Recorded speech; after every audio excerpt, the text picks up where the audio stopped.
लगो ये साहिल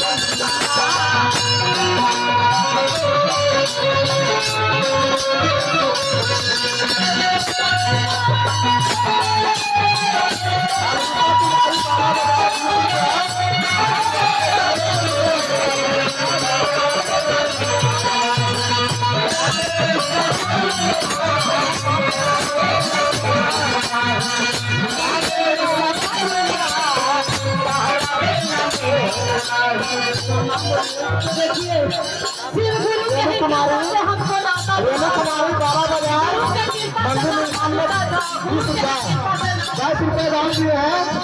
उनका भोला बाबा मनोकामना को पूर्ण करे। 22 रुपया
संसार छोड़ के महादेव उनका आत्मा के शांति दे। सभी गुरु भैया गुरु बहनों का ज्ञान